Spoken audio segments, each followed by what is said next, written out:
ఈ దినం ఈ థర్డ్ సెషన్లో ఏ వాక్యం అందించాలి నా వ్యక్తిగతంగా ప్రార్థన చేస్తూ వచ్చా. ఫస్ట్ సెషన్లో, సెకండ్ సెషన్లో నైవేద్యాన్ని గూర్చి, నైవేద్య బలిని గూర్చి వర్తమానం ఇవ్వటం జరిగింది.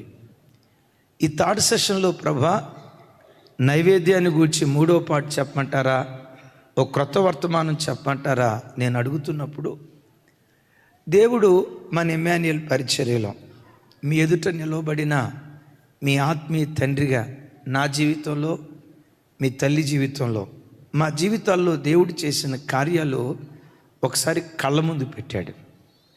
కళ్ళ ముందు పెట్టిన వెంటనే అవన్నీ దేవుడు నా కళ్ళకల్లా చూపించిన వెంటనే నా ఆత్మ దేవుని ఏమని స్తుతిస్తుందో తెలుసా? నేను ఏ దేవుని సేవిస్తున్నానో, ఏ దేవుని ప్రకటిస్తున్నానో ఈ నా దేవుడు అడుగు వాటికంటే, ఊహించు వాటికంటే అత్యధికముగా కార్యాలు చేయగలిగిన దేవుడు. అన్న మీరు ఎలా చెప్తారు ఈ మాట? దేన్ని బట్టి చెప్తారు? ఎఫ్ఎస్సి పత్రికలో పౌలు గారు రాసిన మాటను బట్టి చెప్తారా? ఎస్,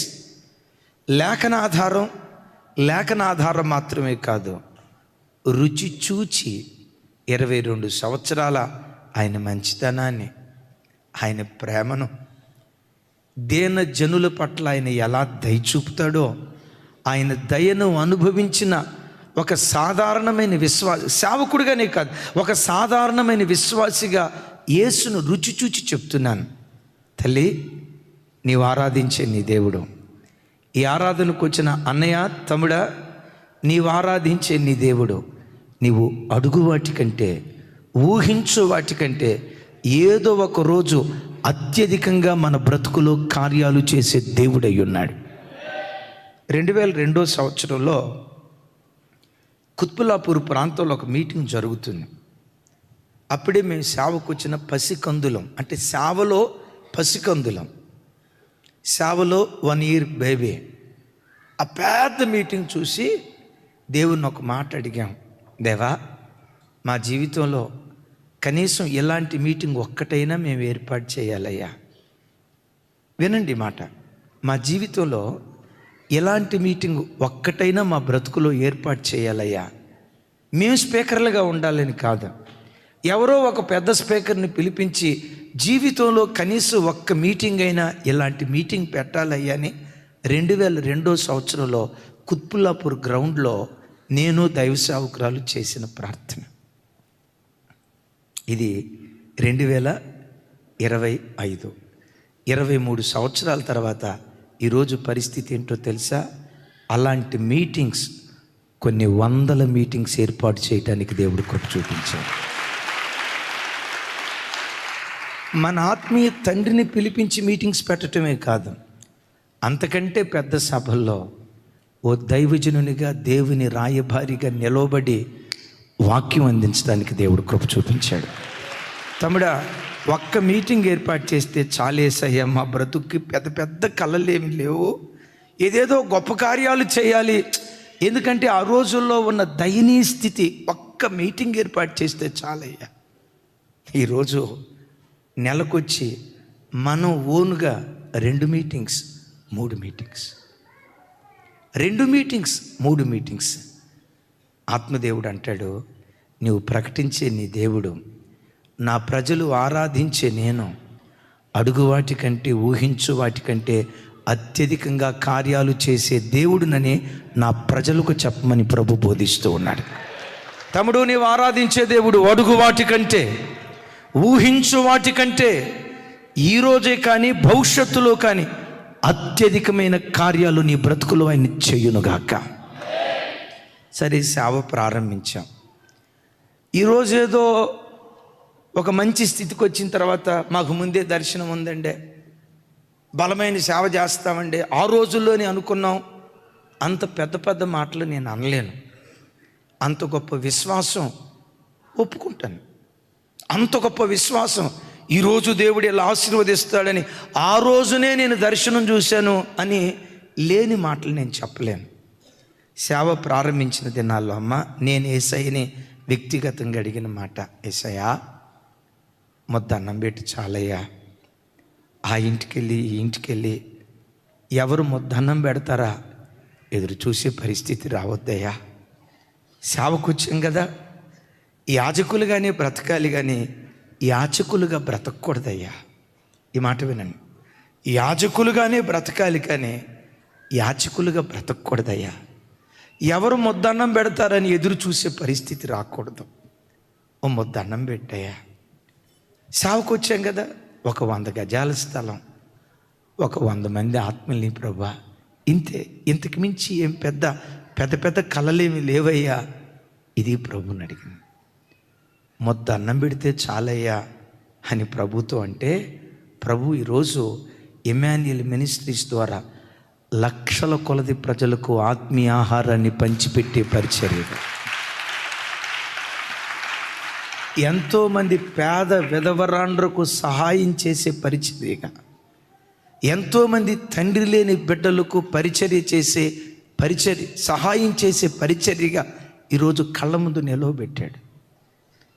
ముద్దనం పెడితే చాలు ప్రభు అన్నాం. ఒక విచిత్రం చెప్పంటారా, మన చర్చికి, మన వెహికల్స్కి నెలకొచ్చేసరికి డీజిల్ పెట్రోల్ ఖర్చు ఎంత అయిద్దో జస్ట్ ఒక రాయి వేయండి, ఏదో ఒక మాట అనండి, ఎంత ఖర్చు అవుతుంది? 10,000 అంటారా, 20,000 అంటారా, 1 lakh?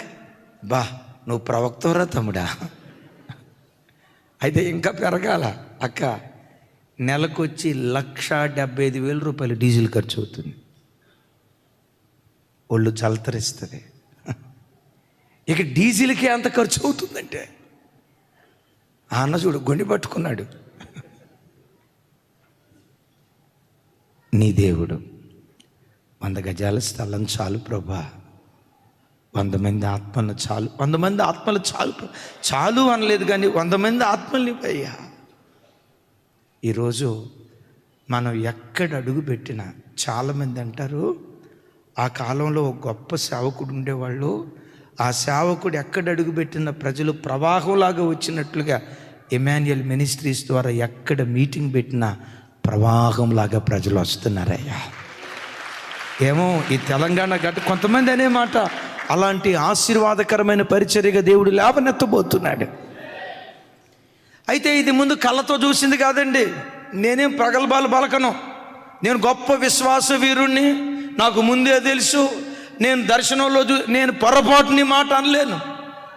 నేను నంబర్ 1 పిరికోడిని. మీకు చూడటానికి అన్నా తమ్ముడా సుమన్ అబ్బా అన్నా అని మీరు అనుకోవచ్చు. నేను నంబర్ 1 పిరికోడిని. అంత పెద్ద గొప్ప విశ్వాసం కూడా నాకేమి లేదు. నన్ను కూర్చి నేను బడాయి మాటలు చెప్పుకోను. నేను ధైర్యవంతుడినో కాదో దైవ సౌకర్యాలకు బాగా తెలుసు. ఎక్కడైనా సముద్రం దగ్గరికి వెళ్తే దేవుని కృపను బట్టి నీళ్ళ దగ్గరికి అసలు బాను. అలాగని భయం కాదు సుమి. అక్క మీరు డ్యామ్ కాడికి వచ్చారు కదా, మీరు దిగారు, నేను దిగలా. ఎందుకో తెలుసా? భయం కాదు. శోధకుడు ఏ చిన్న అవకాశం వాడికి దొరికినా సేవకుల మీద దాడి చేస్తాడు. మేము ఒక కుటుంబానికి అవసరమైన వాళ్ళం కాదు, ఒక కుటుంబానికి పరిమితమైన వాళ్ళం కాదు, లక్షల కొలది ప్రజల కుటుంబాలకు చెందిన వ్యక్తులం. ప్రతి క్షణం జాగ్రత్త. శోధకుడికి అవకాశం ఇవ్వకూడదు. యేసయ్యకి మహిమ కలుగును గాక. గట్టిగా చెప్తాం ఆమేన్. ఇక శనతనంలో అంటే చెప్పేది ఏం లేదు. బయటికి వెళ్ళాలంటే అటువైపు ఒక సైనికుడు, ఇటువైపు సైనికుడు ఉండాలా, అంత ధైర్యం. దేవునికి మహిమ కలుగును గాక. ఇవేవి కలగన్నది కాదు, దర్శనం చూసింది కాదు, అడిగింది కొంతే. మీతో దేవుడు చెప్పమని నా హృదయాన్ని రేపుతున్న మాట, చెల్లి నీవు ఆరాధించే దేవుడు, తల్లి నీవు ఆరాధించే దేవుడు, తండ్రి అన్నా ఒకవేళ నిరీక్షణ కోల్పోయి, ధైర్యం కోల్పోయి, బ్రతుకులో విశ్వాసాన్ని కోల్పోయి, రేపు బ్రతుకు ఎలా ఉంటుందో తెలియక కృంగి విసికి వేసారిన స్థితిలో ఒకవేళ ఈరోజు ఆరాధనకు వస్తే నీతో దేవుడు చెప్పమని చెప్తున్న మాట, ఒకరోజు రాబోతుంది నీ బ్రతుకులోనే అడుగు వాటికంటే, ఊహించు వాటికంటే అత్యధికంగా నా దేవుడు కార్యాలు చేయును గాక. చూడండి ఆ మాట ఒకసారి. ఎఫెసీయులకు రాసిన పత్రిక 3వ అధ్యాయం 20-21 వచనాలు, చివరి వచనాలు. ఎఫెసీయులకు రాసిన పత్రిక 20-21 వచనాలు, 3వ అధ్యాయం. నాతో కలిసి చెప్పండి. మనలో కార్యసాధకమైన తన శక్తి చొప్పున మనము అడుగు వాటన్నిటికంటే, ఊహించు వాటన్నిటికంటే అత్యధికముగా చేయ శక్తి గల దేవునికి క్రీస్తు యేసు మూలముగా సంఘములో తరతరములు సదాకాలము మహిమ కలుగునుగాక. అమ్మరా చెప్పాలి, మహిమ కలుగునుగాక, మహిమ కలుగునుగాక. అడుగు వాటికంటే, ఊహించు వాటికంటే అత్యధికంగా దేవుడు కార్యాలు చేస్తాడు. బట్ సంఘమా, ఒకటి నేర్చుకోండి, దేవుడు సంఘము ద్వారా పనిచేస్తాడు. ఒక వ్యక్తిని సంఘము ద్వారా వాడుకుంటాడు, ఒక సేవకుని. ఒక విశ్వాసిని సంఘం ద్వారా బలపరుస్తాడు. సంఘం ద్వారా తన కార్యాలు ఆపరేట్ చేయటం దేవుడు ప్రారంభిస్తాడు. 21వ వచనంలో అంటాడు కదా, ఎఫెసీ పత్రికలో, అడుగు వాటికంటే, ఊహించు వాటికంటే అని చెప్పుకుంటూ వస్తూ 21వ వచనంలో అంటాడు, నాతో కలిసి, క్రీస్తు యేసు మూలముగా సంఘములో సంఘములో తరతరములు సదాకాలము మహిమ కలుగునుగాక. యేసుక్రీస్తు వారి ద్వారా సంఘములో నుండి దేవుడు పనిచేయటం ప్రారంభిస్తాడు. మీరు ఎక్కడైనా బైబిల్ చరిత్ర కానీ సంఘ చరిత్ర కానీ చూడండి, ఒక దైవజనుడు బలంగా దేవుని చేతిలో వాడబడ్డాడు అంటే ఆ వ్యక్తి తలాంతులు, సామర్థ్యం కాదు, కానీ ఒకటి దేవుని కృప, రెండవది ఆ దైవ సేవకుని వెనుక కన్నీళ్లు విడుస్తూ ప్రార్థించే ప్రార్థనా పరులైన బృందం అనేక మంది కన్నీళ్లు విడవటాన్ని బట్టి ఎక్కడో పల్లెటూరులో పుట్టి పెరిగిన సేవకుని లేవనెత్తి ప్రపంచమంతా దేవుడు ఊరేగిస్తూ ఉంటాడు. ఒక టీవీ పనిచేయాలంటే రిమోట్ ద్వారా పనిచేస్తుంది. ఏటీఎంలో డబ్బులు డ్రా చేయాలంటే కార్డు ఉండాలి, కార్డు ద్వారా డ్రా చేయగలుగుతాం. ఒక కారు ముందుకు వెళ్ళాలంటే పెట్రోల్ ద్వారా పనిచేస్తుంది. కొన్ని కార్లు బ్యాటరీ ద్వారా పనిచేస్తాయి, మరికొన్ని సిలిండర్ల ద్వారా పనిచేస్తాయి. అవి వాటి ద్వారా ఎలా పనిచేస్తాయో దేవుడు కూడా సంఘము ద్వారా పనిచేయటం ప్రారంభిస్తాడు. చప్పలు కొడుతూ దేవునికి స్తోత్రాలు చెప్దాం. అందుకని బిడ్డలారా, ప్రతి వ్యక్తి, ఈ మాట బాగా పట్టుకోండి, గుండెల్లో రాసుకోండి, ప్రతి వ్యక్తి తనకంటూ వ్యక్తిగతంగా ఒక సంఘం, తన కొరకు ప్రార్థన చేసే కొంతమంది ప్రార్థన పరులు, ఆ కుటుంబాన్ని జ్ఞాపకం చేసుకుంటూ ఆ కుటుంబ క్షేమం కొరకు దేవుని సన్నిధిలో కన్నీళ్లు కార్చే దైవ సేవకులు, ఆ కుటుంబం కోసం అంగలారుస్తూ ప్రార్థన చేసే విశ్వాసులు, సంఘం, ప్రతి వ్యక్తి కలిగి ఉండాలి. నేను ఎప్పుడు చెప్తా కదా, సంఘానికి వచ్చే ఏ బిడ్డ కూడా ఆయారాం, నోరు తెరిచి చెప్పండి రా తల్లి, ఆయారాం వచ్చేము అన్నట్లు. సంఘము ద్వారా దేవుడు ఎలా పనిచేస్తాడో అవి క్రైస్తవ్యానికి హింస కలుగుతున్న రోజులు. హేరోదు యాకోబును పట్టుకొని శిరచ్ఛేదనం చేసి చంపాడు. అపోస్తుల్లో హతసాక్షి అయిన మొట్టమొదటి వ్యక్తి చూడండి, అపోస్తుల్లో హతసాక్షి అయిన మొట్టమొదటి వ్యక్తి యాకోబు. క్రైస్తవ సంఘంలో మొట్టమొదటి హతసాక్షి స్టెఫెన్ అని చెప్తాం. అపోస్తుల్లో మొదటి హతసాక్షి యాకోబు. యాకోబుని చంపిన తర్వాత ఏం చేశారో తెలుసా? ఈ అపోస్తులందరికంటే పెద్ద ఆయన, అపోస్తులందరిలో పెద్ద ఆయన ఎవరు? పేతురు కదా. పేతురును పట్టుకుందాం, పేతురును పట్టుకుందాం.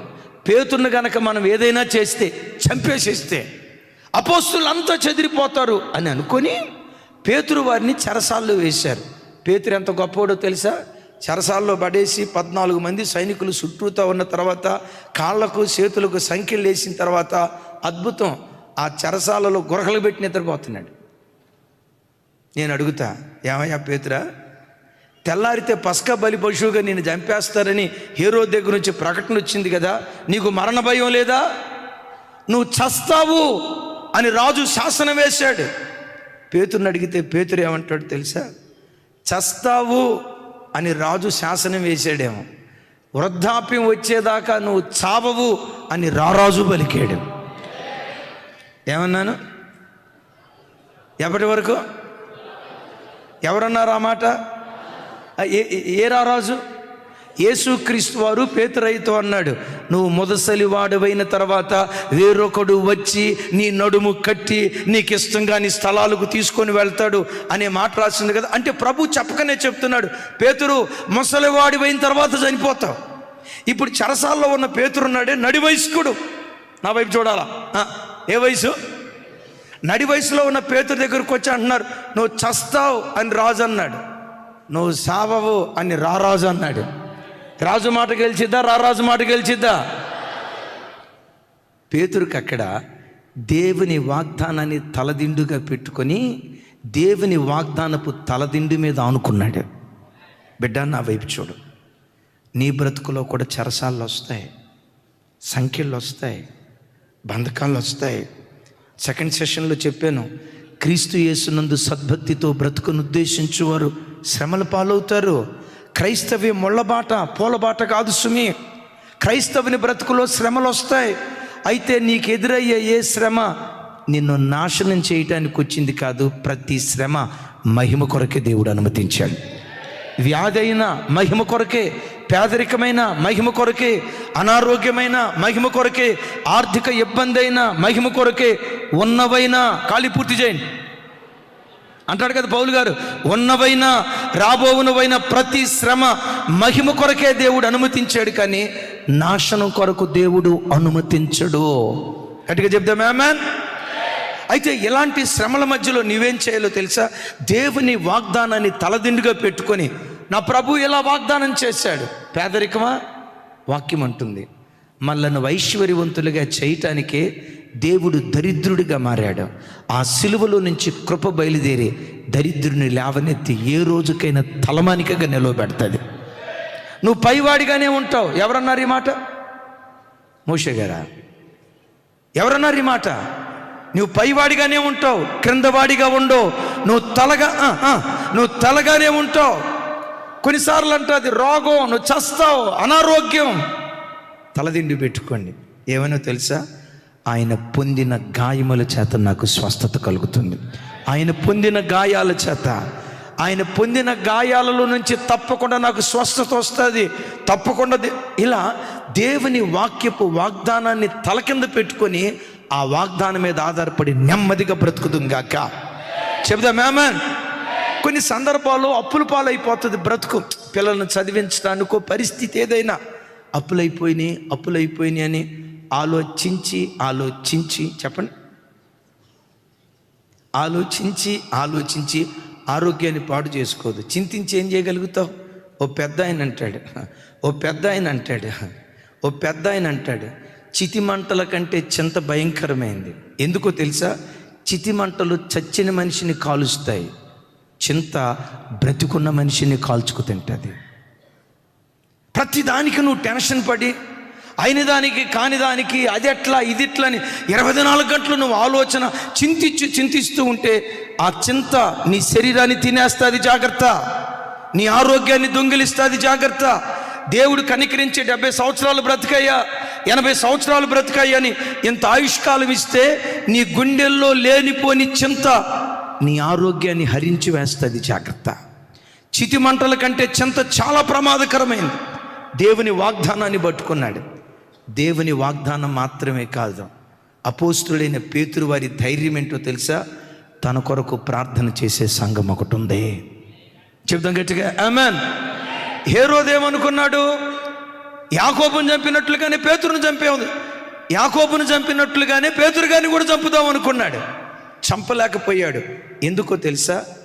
సంఘమైతే పేతురు కొరకు అత్యాసక్తితో ప్రార్థన చేయుచుండెను. ఒకసారి ఈ మాట చెప్పండి, సంఘమైతే. పెద్దగా, సంఘమైతే. మరోసారి, సంఘమైతే పేతురు కొరకు అత్యాసక్తితో ప్రార్థన చేయుచుండెను.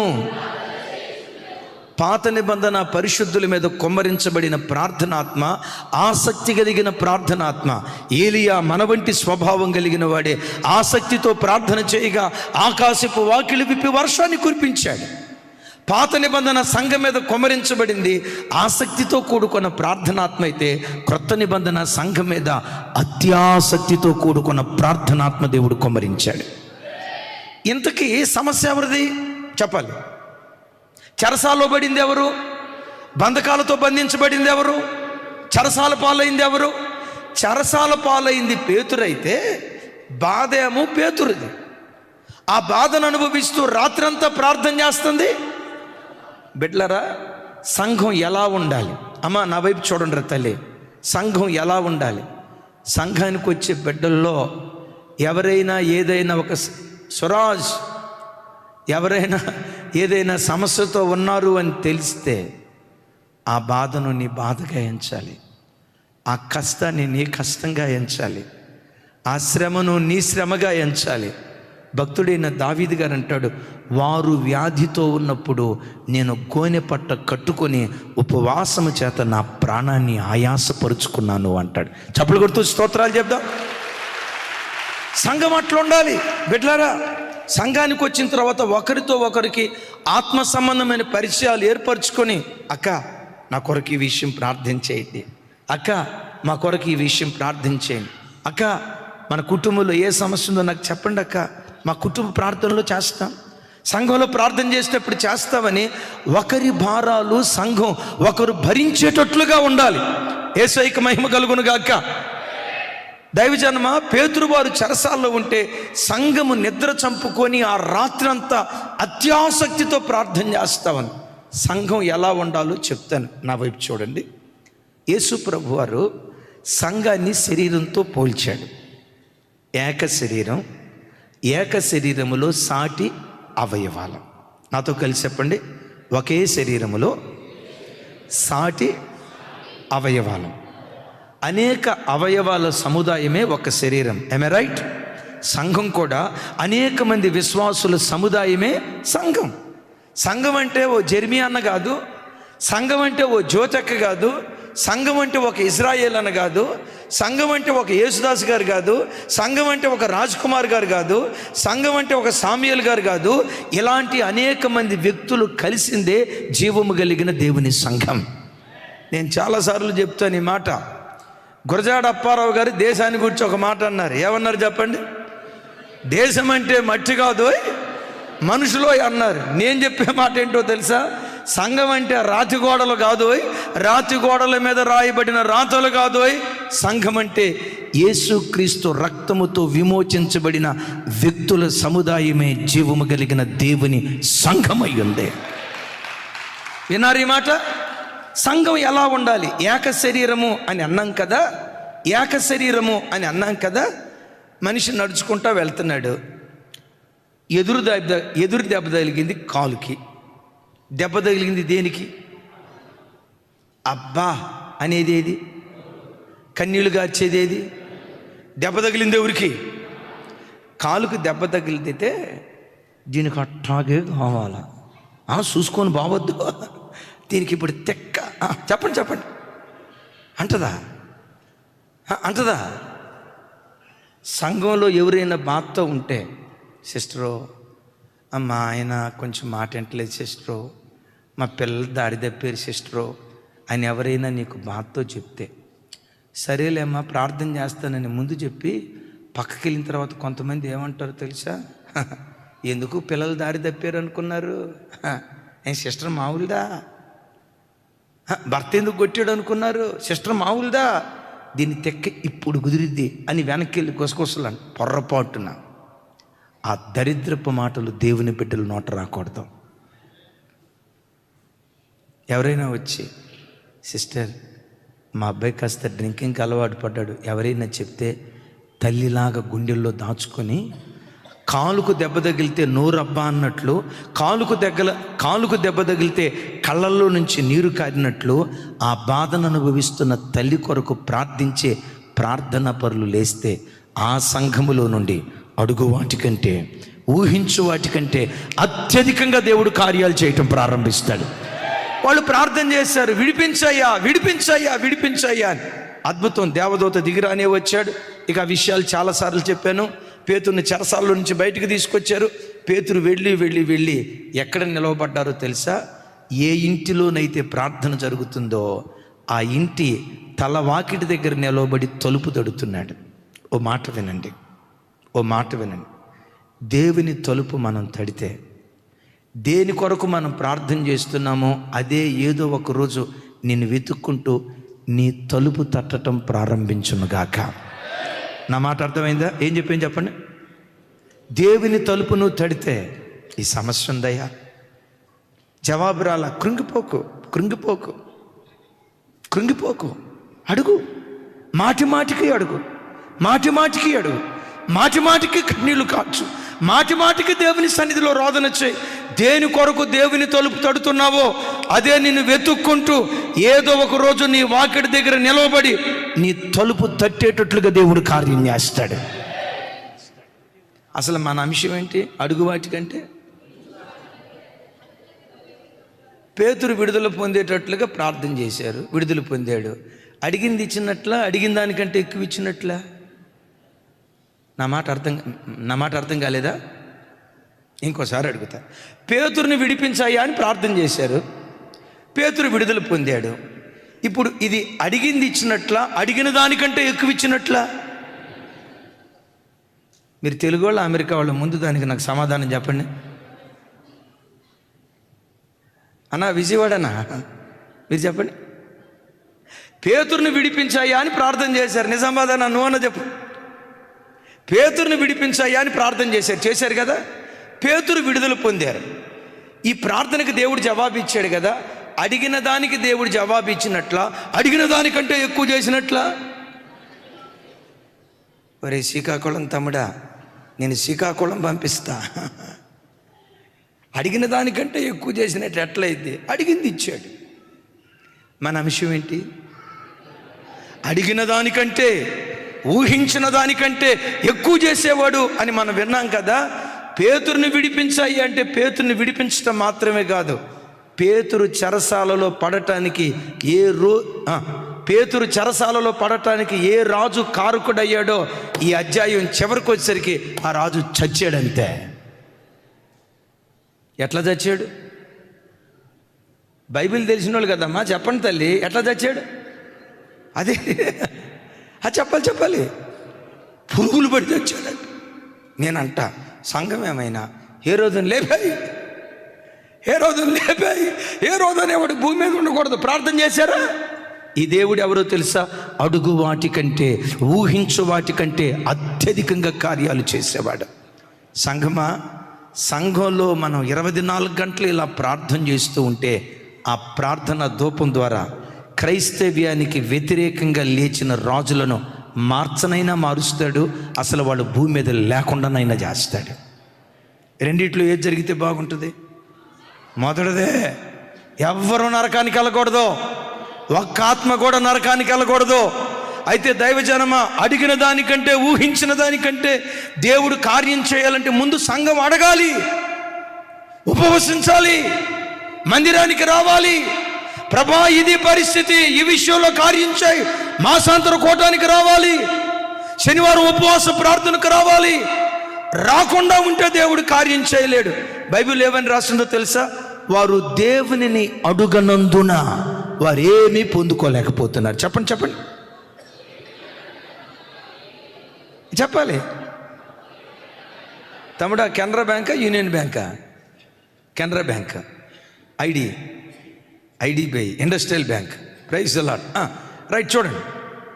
దేవునిని అడగనందున వారే బిడ్డలారా, కొన్ని మన జీవితంలో ఇవ్వాలని ఆశ దేవునికి ఉంటుంది. అడగనందువల్ల నీ బ్రతుకులో నువ్వెన్నో కోల్పోతున్నావు. అరుణోదయపు ప్రార్థన నీకు లేకపోవటాన్ని బట్టి ఎన్నో నువ్వు పొందుకోలేకపోతున్నావు. కుటుంబంలో కుటుంబ ప్రార్థన జరగకపోవటాన్ని బట్టి, సికింద్రాబాద్ రాజనా కుటుంబ ప్రార్థన జరుగుతుందా సాయంత్రం? నేను రేపు సాయంత్రం వచ్చి చూస్తా. కుటుంబ ప్రార్థన జరగనందువల్ల మనం పొందుకోలేకపోతున్నాం. యేసయ్య అంటారు కదా, అడుగుడి, వెదకుడి, తట్టుడి, ఈ దేవుడు అడిగింది ఇచ్చేవాడు మాత్రమే కాదు, అడిగిన దానికంటే, ఊహించిన దానికంటే అత్యధికంగా కార్యాలు చేసేవాడు. హిజ్కియాకి వీపు మీద క్యాన్సర్ పుండు పుట్టింది. ప్రార్థన చేశాడు, బ్రతికించయ్యా, బ్రతికించయ్యా. ఏమని ప్రార్థన చేశాడంటే బ్రతికించమని ప్రార్థన చేశాడు. బ్రతికించమని ప్రార్థన చేస్తే అడుగు వాటికంటే, ఊహించు వాటికంటే అత్యధికంగా కార్యాలు చేసే దేవుడు హిజ్కియా జీవితంలో చేసిన కార్యం ఒకసారి చూడండి. యెషయా గ్రంథం 38వ అధ్యాయం 4వ వచనం నుంచి 6వ వచనం వరకు. 4వ వచనం నుంచి 6వ వచనం వరకు నాతో కలిసి చెప్పండి. యెహోవా వాక్కు యెషయాకు ప్రత్యక్షమై ఇలాగు సెలవిచ్చాను, నీవు తిరిగి హిజ్కియా యొద్దకు పోయి అతనితో ఇట్లనుము, నీ పితరుడైన దావీదునకు దేవుడైన యెహోవా నీకు సెలవిచ్చినదేమనగా, నీవు కన్నీళ్లు విడుచుట చూచితిని, నీ ప్రార్థన నేను అంగీకరించి ఉన్నాను. ఇక 15 సంవత్సరాల ఆయుష్ నీకు ఇచ్చేదను, మరియు ఈ పట్టణమును నేను కాపాడుచు నిన్నును ఈ పట్టణమును అష్షూరు రాజు చేతిలో పడకుండా విడిపించేదను. చప్పలు కొడుతూ దేవునికి స్తోత్రాలు చెప్దాం. అయ్యా ఒకసారి చూడండి, హిజ్కియా అడిగింది ఏంటి? అరే నాకు ఆరోగ్యం ఇయ్యా అన్నాడు. ఆరోగ్యం ఇచ్చాడు, పట్టణాన్ని కాపాడుతానంటాడు. అష్షూరు రాజు చేతిలో పడకుండా పక్షులు ఎగురుచూ తన పిల్లలను కాపాడినట్లుగా ఈ పట్టణాన్ని నేను కాపాడుతానంటాడు. పట్టణాన్ని కాపాడమని ఆయన ఏం ప్రార్థన చేయలే. ఈ స్థలంలో అష్షూరు రాజు చేతిలో నుంచి వేరే సందర్భంలో ప్రార్థన చేశాడు. ఇక్కడ వచ్చేసరికి అష్షూరు రాజు చేతిలో నుంచి తప్పించమని ఏం ప్రార్థన చేయలే. పట్టణం కొరకు ప్రార్థన చేయలేదు, ప్రజల కొరకు ప్రార్థన చేయలేదు, తన కొరకు ప్రార్థన చేస్తే దేవుడు అంటాడు, నిన్ను కాపాడతా, నీ పట్టణాన్ని కాపాడతా, శత్రువు చేతిలో నుంచి పట్టణాన్ని నేను తప్పిస్తా. అడిగింది ఒక్కటే కదయ్యా, అడిగింది నేను ఇస్తే అడుగు వాటికంటే, ఊహించు వాటికంటే అత్యధికంగా కార్యాలు చేసే దేవునిగా నేనెట్లా మిగిలిపోతాను? దైవజనమా, ప్రతి దినం ప్రభు సన్నిధిలో అడగండి. అది ఆత్మ సంబంధమైన అవసరమైన, శరీర సంబంధమైన అవసరమైన ప్రతి విషయం దేవుని సన్నిధిలో అడగండి. వారు దేవునిని అడగనందున అడుగు, నువ్వు అడిగిన దానికంటే, ఊహించిన దానికంటే అత్యధికమైన కార్యాలు నా దేవుడు చెయ్యునుగాక. అయితే ఇక్కడ ఒక మాట చెప్తాను. హిజ్కియా ప్రార్థన దేవుడు అంతగా అంగీకరించడానికి హిజ్కియాలో ముద్దాడే 2 శ్రేష్టమైన గుణాలు ఉన్నాయి. అతని తండ్రి పేరు, గడిచిన దినాల్లో అతని తల్లి గూర్చి కూడా అద్భుతమైన వర్తమానం మదర్స్ డే రోజు చెప్పాను. తండ్రి ఆమోజు భక్తిపరుడు కాదు, చెడ్డ రాజు. ఆ చెడ్డ రాజు తండ్రి కడుపును పుట్టిన హిజ్కియా ఉన్నాడే 25వ ఏట రాజు అయ్యాడు. ఏ ఏట చెప్పాలి? 25వ ఏట అంటే నిండు వయసు అందామా, నడి వయసు అందామా? టకామని చెప్పండి. నిండు యవ్వన వయసు. నిండు యవ్వన వయసులో రాజైన తర్వాత బైబిల్లో రాయబడిన అద్భుతమైన మాట, రాజైన మొదటి సంవత్సరం, మొదటి నెల, మొట్టమొదటి రోజు దేవాలయము యొద్దకు వెళ్ళి దేవాలయపు తలుపులు తెరిచి దేవుని మందిరాన్ని బాగు చేశాడట. చూడండి ఆ మాట, దినవృత్తాంతాల గ్రంథం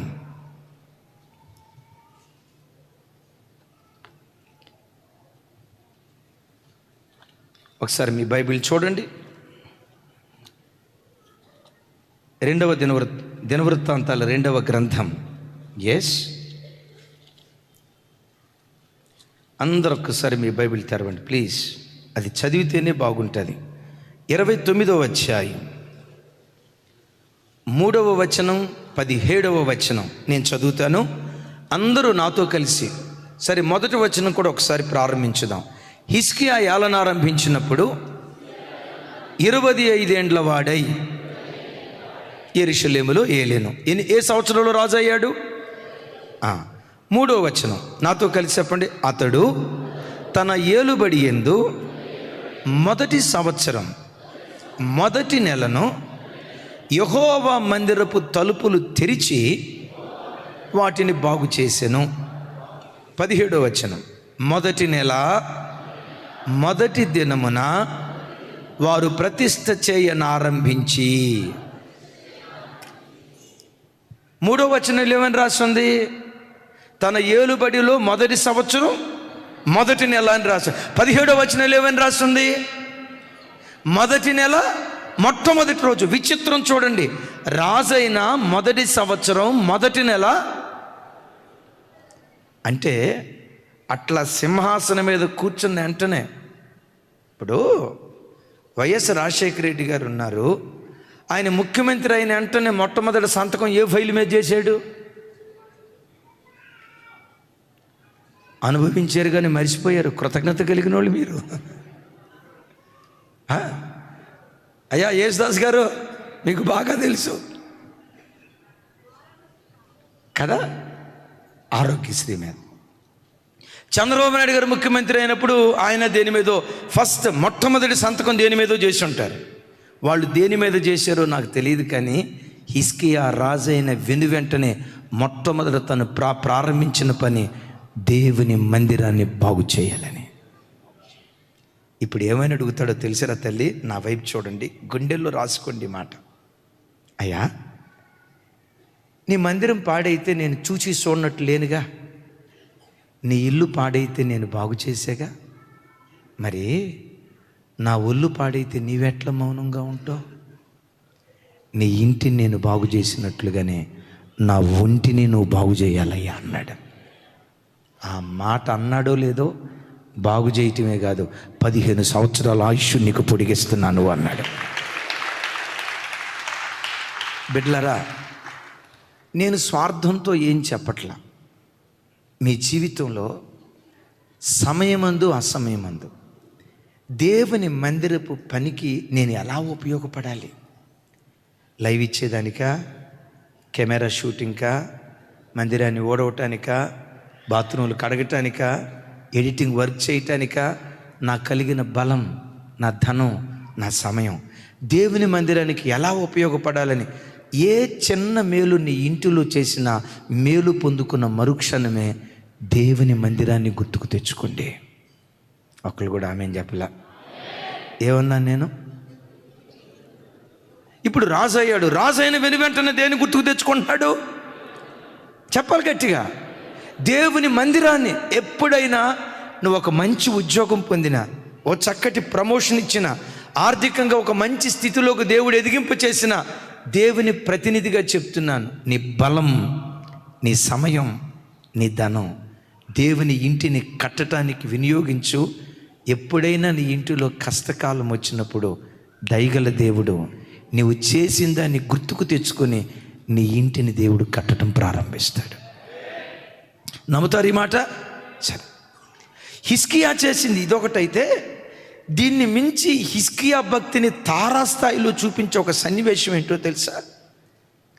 న్యాయాధిపతుల కాలం మొదలుకొని, ఇంకా చెప్పాలంటే దైవజనుడైన మోషే కాలం మొదలుకొని హిజ్కియా ముందు వరకు ఇజ్రాయేలు దేశంలో ఉన్న దేవుని మందిరంలో ఒక దుష్కార్యం జరుగుతూ ఉండేది.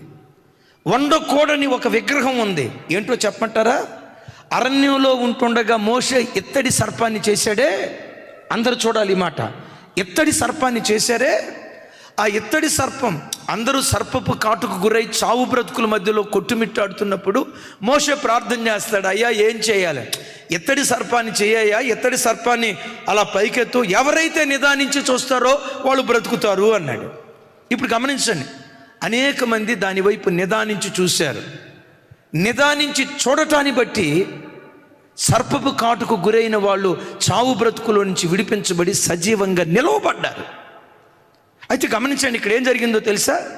ఆ ఇత్తడి సర్పంలో ఉన్న ఆ రూపాన్ని తుత్తునీలుగా చేయకుండా అది ఇశ్రాయేలు దేశానికి తీసుకొచ్చి చాలా సంవత్సరాల పాటు షిలోహు మందిరంలో ఉందని న్యాయాధిపతుల కాలంలో. విచిత్రం చూడండి, మొదటి రాజు సౌలు పట్టించుకోవాలా, అసలు మామూలుగానే పట్టించుకోడు ఆయన, అది వేరే సంగతి. దేవుని హృదయానుసారుడైన రాజు రెండో వాడు ఉన్నాడు. ఎవరు? పెద్దగా. దావీదుకు ధర్మశాస్త్రం తెలుసా తెలీదా? వాక్యం తెలుసా తెలీదా? ఆకాశం క్రింద భూమికి పైన చెప్పాలి ఏ రూపాన్ని చేసుకోకూడదు, వాటికి పూజించకూడదు. దావీదు గారికి తెలుసా తెలీదా? మరి దావీదు గారికి తెలిసినప్పుడు ఈ ఇత్తడి సర్పం దేవుని మందిరంలో ఉందన్న సంగతి తెలిసినప్పుడు ఆయన ఎందుకు పట్టించుకోలేదో తెలుసా? ఇజ్రాయేలీల మనసులో ఏముందో తెలుసా?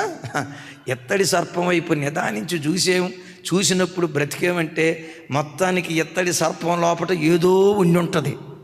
వింటున్నారా? మహిమ ఉండి ఉంటుంది. అయ్యా వినండి సార్, మహిమ ఏదో ఉండి ఉంటుంది. అమ్మో దీని లోపల ఏదో మహిమ ఉంటుందని చెప్పి దాన్ని తుత్తునీలుగా చేస్తే మన బ్రతుకులు తుత్తునీళ్ళు అయిపోతాయేమోనని, ఏదో మహిమ ఉందని దాన్ని ఏం చేయకుండా ఉన్నారు. మిమ్మల్ని అంట దానివైపు నిదానించి చూసినందువల్ల బ్రతికారు, నిజమే. బాగు చేసే మహిమ దానిలో ఉండటాన్ని బట్టి బాగుపడ్డారా? దేవుని వాక్యానికి విధేయత చూపటాన్ని బట్టి బాగుపడ్డారా? పెద్దగా చెప్పాలి. ఎత్తడి సర్పం స్థానంలో కట్టె రూపంలో ఉన్న సర్పాన్ని నిలవబెట్టిన దేవుడు చూడమంటే చూస్తే బాగుపడేవాళ్ళు. బాగుపరిచే మహిమ దానిలో లేదు, బాగుపరిచే శక్తి దానిలో లేదు. దేవుని వాక్కులో దాగుంది. ఇప్పుడు వీళ్ళు ఎందుకు దీన్ని తుత్తునీళ్ళు చేయలేదు? అమ్మో దీని లోపట ఏదో ఉంది. మూఢనమ్మకాల వైపు వెళ్ళారు. హిజ్కియా రాజు అయ్యాడంటే దావీదు చేయలేని ఓ ప్రత్యేకమైన కార్యం, సౌలు రాజు చేయలేని ఓ ప్రత్యేకమైన కార్యం, తన తండ్రి చేయలేని ఓ ప్రత్యేకమైన కార్యం, సొలొమోను రాజు చేయలేని ఓ ప్రత్యేకమైన కార్యం. దేవుని మందిరానికి వచ్చాడు, ఆ ఎత్తడి సర్పాన్ని చూశాడు, తుత్తునీలుగా విరగొట్టేశాడు. దైవజనమా, క్రైస్తవుని విశ్వాసం దేవుని మీద తప్ప వ్యక్తుల మీదైనా, వస్తువుల మీదైనా, స్థలాల మీదైనా పొర్రపాటున ఉండకూడదు. విశ్వాసమునకు కర్త, దాన్ని కొనసాగించే యేసు మీదే నువ్వు దృష్టి నిలిపి ఆయనను చూస్తూ నువ్వు సాగిపోవాలి. కానీ సేవకులను చూడకూడదు. సేవకులు హీరోలు కాకూడదు. సేవకులు విశ్వాసుల హృదయాల్లో దేవుళ్ళు కాకూడదు. స్థలాలు, వ్యక్తులు, వస్తువులు విశ్వాసుల హృదయాల్లో దేవుడు కాకూడదు. కొంతమంది ఇత్తడి సర్పాన్ని చేసుకోకపోయినా అలాంటి వాటిని ఇంట్లో పెట్టుకుంటారు. ఓ రోజు మన చర్చికి వచ్చే వాళ్ళు ఇంటికి వెళ్ళాం. ఆ రోజుల్లో విజిటింగ్కి రావడానికి అవకాశం ఉన్నప్పుడు అక్కడ ప్రార్థన చేసి బయలుదేరబోయేటప్పుడు ఆ చెల్లి వచ్చింది. అన్నయ్య, అదిగో వాళ్ళు కూడా క్రిస్టియన్, కొంచెం వాళ్ళు చర్చికి వెళ్తున్నారు అన్నయ్య, ఆ చెల్లికి విపరీతమైన తలనొప్పి అన్నయ్య, మీరు ఎప్పుడైనా వస్తే ప్రార్థన చేయించిన మిమ్మల్ని అని చెప్పింది. సర్లే సమయం దొరికిందిలే అని వాళ్ళ దగ్గర ప్రార్థన చేయటానికి వెళ్ళాను. తలనొప్పి అని పాపం ఆ బిడ్డ మనసు మీద పండుకొని బాగా బాధపడుతుంది. బైబిల్లో రాయబడిన మాట ఏంటంటే, మీలో ఎవరైనా రోగి అయిన యెడల సంఘ పెద్దను పిలిపించి నూనె రాసి ప్రార్థన చేస్తే విశ్వాస సహితమైన ప్రార్థన రోగిని స్వస్థపరుచును అని రాసింది. ఎవరిని పిలవాలి చెప్పాలి? బిషప్ని అని రాసిందా? అక్క రెవరెండ్ అని రాసిందా? పోపు గారు అని రాసిందా? దీనికి పోపు గారు అవసరం లేదు, రెవరెండ్ అవసరం లేదు, 62 అవసరం లేదు, 32 అవసరంలా. ఒక సంఘ పెద్ద విశ్వాసంతో ప్రార్థన చేసిన విశ్వాస సహితమైన ప్రార్థన రోగిని స్వస్థపరుస్తుంది. ఇది బైబిల్లో రాయబడింది. ఆ మాటను ఆధారం చేసుకుని, అమ్మ కొబ్బరి నూనె బాటిల్ ఉంటే ఇవ్వండి, నూనె బాటిల్ ఇంట్లో ఇవ్వండి, నూనె రాసి ప్రార్థన చేస్తానన్న. సరే నూనె బాటిల్ ఇచ్చారు. నేను ప్రార్థన చేయబోయే లోపు ఆ తల్లి ఏమంటుందో తెలుసా? వాళ్ళ కూతుర్ని పిలుస్తా, అమ్మాయి అయ్యగారు ప్రార్థన చేస్తున్నారు, ఆ నూనెతో పాటు బీరువాలో అభిషేకం ఉంది కదా, బీరువాలో ఉన్న అభిషేకం కూడా తీసుకురా అమ్మాయి అంది. నాకు అర్థం కాల. అభిషేకాన్ని బీరువాలో పెట్టి తాళం వేసినట్టున్నారు వీళ్ళు. అభిషేకం బీరువాలో ఉండటం ఏంటి? నాకు అర్థం కాల. బీరువాలో అభిషేకం ఉంది కదా అమ్మాయి, ఆ అభిషేకాన్ని తీసుకురా అమ్మాయి. బీరువాలో అభిషేకం పెట్టారా? అది ఎట్లుంటుందో చూద్దామని చెప్పి నేను ప్రార్థన పడి చూస్తున్నా. వాళ్ళ పాప బీరువా దగ్గరికి వెళ్ళి కర్చీపు తీసింది. చెమట పడితే తుడుచుకునే కర్చీపు. మన రాజశేఖర అయ్య గారి భాషలో చెప్పాలంటే తైలాన్ని తుడుచుకునే కర్చీపు. ఈ కర్చీపు తీసింది. ఆ కర్చీపు తీసుకురాబోయేటప్పుడు వాళ్ళ అమ్మ అంటుంది, అమ్మాయి అభిషేకం కింద పడిపోతే జాగ్రత్తగా పట్టుకోండిరా, అభిషేకం కింద పడిపోతే జాగ్రత్త అని. ఎంతగా నాకు అర్థమైంది ఏంటంటే, ఆ చేతిలో ఉన్న కర్చీఫ్ అభిషేకం అంట. దానికి పెట్టిన పేరేంటి? ఆ పిల్ల ఏం చేసిందో తెలుసా? చేతి ఇట్ట పట్టుకొని హంస నడక నడుస్తుంది. హంస నడక, నా వైపు చూడాలి, చేతిలో కర్చీఫ్ పెట్టుకుని ఎంత జాగ్రత్తగా నడుస్తుందంటే అంత జాగ్రత్త. నేను అడిగా, అమ్మా ఇదేంటమ్మా అన్నాను. కర్చీఫే కదా. కర్చీఫ్ కాదయ్య గారు, అది అభిషేకం అయ్యా అంది. ఎందుకు తెచ్చుకున్నావు అన్న. తల మీద తలనొప్పి వచ్చినప్పుడు కడుపు వేసుకుంటే తగ్గిపోద్దని తెచ్చుకున్నాను. ఎంతకాలం అవుతుంది నీకు తలనొప్పి వచ్చి? సంవత్సరం అవుతుంది. ఎంతకాలం నుంచి కర్చీఫ్ వేసుకుంటున్నావు? 6 నెలలు బట్టి. తగ్గిందా పెరిగిందా అన్న. కొంచెం పెరిగింది అయ్యగారు అంది. మరలా కర్చీఫ్ వేసుకో, తలకాయ మొక్కలైపోతుంది, జాగ్రత్త. విశ్వాసం కర్చీఫ్ మీద, విశ్వాసం స్థలాల మీద, విశ్వాసం వస్తువుల మీద. ఒక చిన్న బిడ్డ వచ్చి చెప్తుంది, అయ్యగారు మా ఇంట్లో మనీ ప్లాంట్ బాగా పెరిగేటట్టు ప్రార్థన చేయమంది. దరిద్రం చూడండి. అయ్యా వినండి, మా ఇంట్లో మనీ ప్లాంట్ బాగా పెరిగేటట్టు ప్రార్థన చేయమంది. అరే ఇదేమిరా బాబు అంటే, ఎందుకమ్మా అన్నాను. ఆ బిడ్డ ఉంటుంది, మనీ ప్లాంట్ బాగా పెరిగితే నువ్వు కూడా పెంచినట్టున్నావు. మనీ ప్లాంట్ బాగా పెరిగితే మనీ కూడా పెరిగిద్ది అంట కదా. క్రైస్తవుని విశ్వాసం, విశ్వాసానికి కర్త, దాన్ని కొనసాగించే యేసు మీదే ఉండాలి. ఇదిగో మా టీవీ ప్రోగ్రాంకి స్పాన్సర్ చేయండి, మా టీవీ ప్రోగ్రాంకి స్పాన్సర్ చేస్తే మీకు ఉద్యోగాలు వస్తాయి, మూయబడిన గర్భాలు తెరవబడతాయి, సొంత ఇల్లు కట్టుకుంటారు, ఐశ్వర్యవంతులు అవుతారు అని అన్నారంటే ఇప్పుడు విశ్వాసం దేని మీద వెళ్ళిపోయినట్లు? అయ్యో చెప్పాలి. కొంతమంది ఇళ్ళకెళ్తే షోకేజులో పెట్టుకొని ఉంటారు అయ్యొక విగ్రహాలు.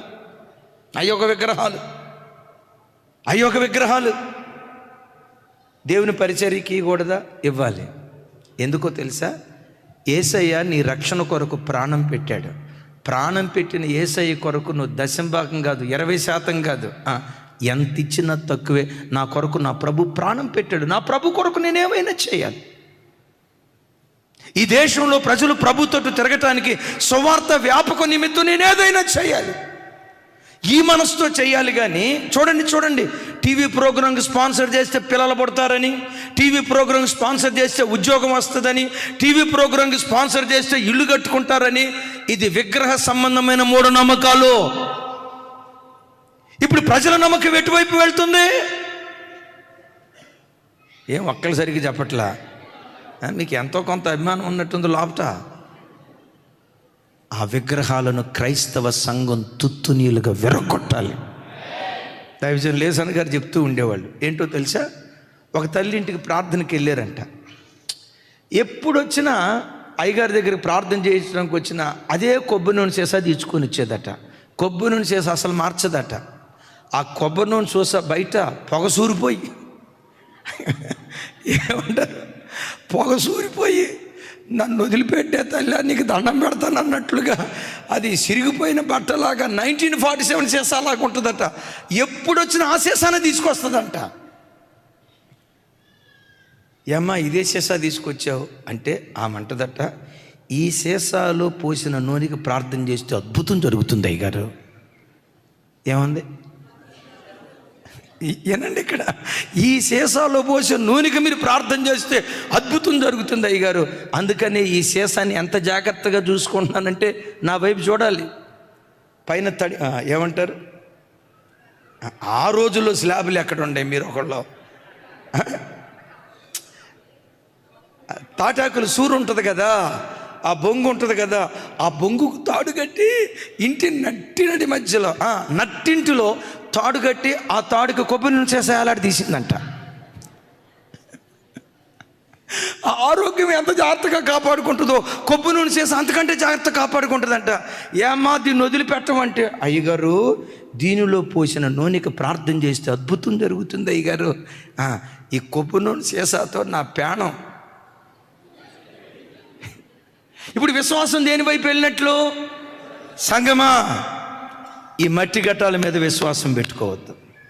తుప్పు పట్టిపోయే వెండి బంగారాల మీద విశ్వాసం పెట్టుకోవద్దు. స్థలాల మీద, ప్రాంతాల మీద, వ్యక్తుల మీద మనం విశ్వాసం పెట్టుకోవద్దు.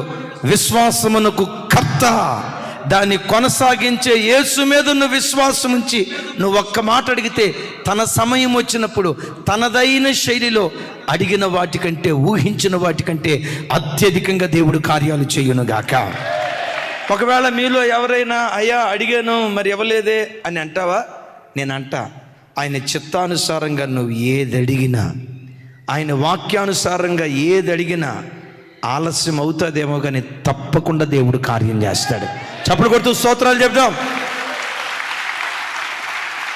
ఇంకొక మాట కూడా చెప్తాను, దేవుడు ఆలస్యం చేస్తాడేమో కానీ అలక్ష్యం చేయడం. ఎంత ఆలస్యం చేశాడో అంత అద్భుతమైనదని నీ ఒడిలో దేవుడు వేస్తాడు. అడిగింది ఇచ్చేవాడు మాత్రమే కాదు. మరోసారి చెప్పండి, ఇంకోసారి. అడిగిన దానికంటే, ఊహించిన దానికంటే, గట్టిగా చెప్పాలి.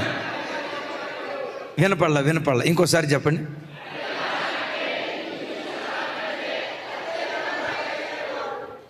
ఈ మాట మీతో చెప్పమని నా దేవుడు నన్ను పురికొల్పుతున్నాడు. మీ తండ్రిని, మీ అన్నను, మీ కొడుకుని సేవకొచ్చిన ప్రారంభ దినాల్లో మొద్ద అన్నం చాలయ్యా, మొద్ద అన్నం చాలు, ఎక్కడికో వెళ్ళి అడుక్కునే పరిస్థితి రావద్దయ్యా, ఇది అడిగింది. ఈరోజు దేవుడు మన పరిచర్యను ఆశీర్వదించిన విధానం చూస్తే మనము కలకనిన వారి వలె వింటిమి, మన నోటి నిండా నవ్వు ఉండెను. యెహోవా వీరి పట్ల గొప్ప కార్యాలు చేశాడని అన్ని జనులు చెప్పుకుంటారని లేఖనాల్లో రాయబడినట్లుగా, దైవజనమా ఇది కళ నిజమా? నిజంగా దేవుడు మమ్మల్ని ఇలా బలపరిచి వాడు మన పరిచయం నిజంగా దేవుడు ఇలా ఆశీర్వదించాడా? ఇది కళ నిజమా? విస్మయం ఉండేటట్లుగా దేవుడు కార్యం చేశాడు. మీ తండ్రిగా, తల్లిగా మా జీవితాల్లో ఏ కార్యం చేశాడో మా పిల్లలైన మీ జీవితంలో కూడా అంతకంటే ఎక్కువ కార్యం ఏదో ఒక రోజు తప్పకుండా దేవుడు జరిగిస్తాడు. అయ్యా, ఈ ప్రజలను నడిపించడానికి నా జ్ఞానం దయచేయ్యా. నీ ప్రజలే మామూలు కాదుగా, మేధావులు. ఈ ప్రజలను పరిపాలించడానికి కాస్త తెలివిని దయచేయ్యా, జ్ఞానాన్ని దయచేయ్యా అంటాడు. బిడ్డలారా, కుయుక్తితో కాదు కానీ నువ్వు అడిగే ప్రతి దానిలో స్వార్థం ఉండకూడదు, త్యాగం ఉండాలి. నాతో కలిసి చెప్పండి మాట. ఏమన్నాను? కొంచెం పెద్దగా చెప్పాలి, కొంచెం పెద్దగా.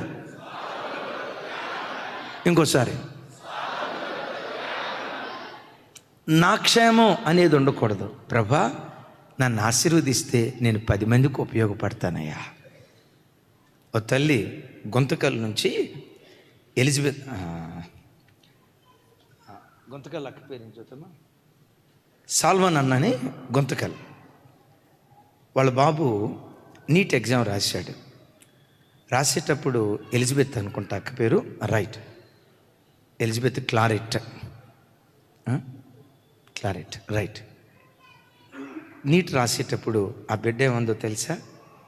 నాకు ఒక్కడే కొడుకయ్యా, నాకు ఒక్కడే కొడుకు, వాడిని డాక్టర్ చేయాలి. ఎందుకో తెలుసా? నా కొడుకు డాక్టర్ అయ్యి అనేక మంది పేద బిడ్డలకు నా కొడుకు సేవ చేయాలి. వాడికి నీట్లో సీటు వచ్చేటట్టు ప్రార్థన చేయండి అందే. మేబీ 2023 అనుకుంటా ప్రార్థన చేశాం. ఆ తర్వాత గుంతకల్లో మీటింగ్ పెట్టారు. వాళ్ళే ఆ కుటుంబం అంతా ఖర్చు పెట్టుకుని మీటింగ్ పెట్టారు. మే నెలలో రిజల్ట్స్ వచ్చినాయి. నీట్లో సీట్ రాలా. ఆ తల్లితో మాట్లాడుతున్నప్పుడు జస్ట్ ఒక్క మా బాబు ముందు సీటు వరకు వచ్చింది, మా బాబు దగ్గరకు వచ్చి ఆగిపోయింది అని చెప్తా, అయ్యా మా బాబుకు రాకపోయింది, ఇంకొకరికి ఎవరికో వచ్చింది కదా, చాలేయ్యా, ఆ బిడ్డలు కూడా పేద బిడ్డలంట, ఆ బిడ్డ బాగా గొప్పోడైతే చాలయ్యా, మా బిడ్డకు రాకపోయింది అంది. ముఖంలో ఎంత కూడా దేవుడు నాకు అన్యాయం చేశాడని కానీ, మా బిడ్డకి ఇవ్వకుండా వాళ్ళ బిడ్డకి ఇచ్చాడని కానీ, అసలు ఆ తల్లి ఆ స్పిరిచువల్ స్టాండర్డ్ చూడండి, నాకు ఆశ్చర్యం అనిపించింది. ఇలాంటి మెచ్యూర్డ్ లెవెల్లో ఆలోచించే వ్యక్తులు కూడా ఉంటారని ఆ తల్లిని చూసిన తర్వాత నాకు పాఠం అనిపించింది.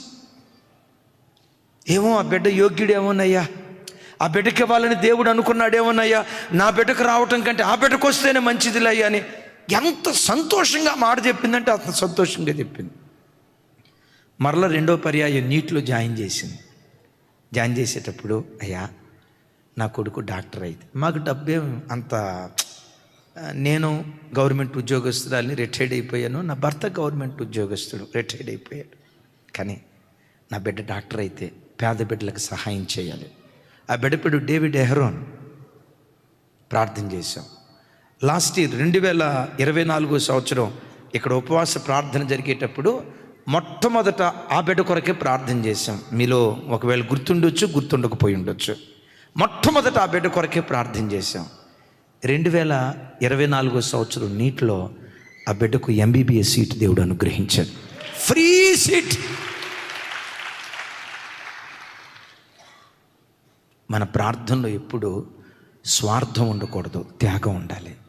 గతంలో చెప్పాను, రేనాల్ బాంకే గారు అట్లా వెళ్తూ ఆఫ్రికా ఖండంలో కష్టపడి సేవ చేస్తూ ఉంటే, తినటానికి కూడా గతి లేని ఆ పరిస్థితుల్లో అల్లాడిపోతా సేవ చేస్తూ ఉంటే ఆకాశం నుంచి దేవుడు స్వరం వినిపిస్తున్నాడట, బాంకే, ఎస్ లార్డ్, నీ కష్టాన్ని నేను చూసా, నీ ప్రయాసాన్ని నేను చూసా, ఇదిగో నీ కష్టానికి ప్రతిగా ఒక $10 లక్షల నీకు ఇవ్వాలనుకుంటున్నా, కావాలా అన్నాడట.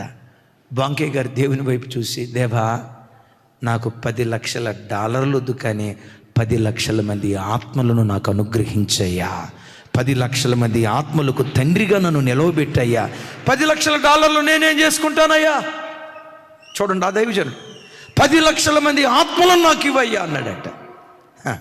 ఆ దైవజనుని దేవుడు లేవనెత్తి 1,40,00,000 మంది ఆత్మలను ప్రభు తట్టు త్రిప్పే ఒక గొప్ప దైవజనుడిగా దేవుడు మార్చాడు.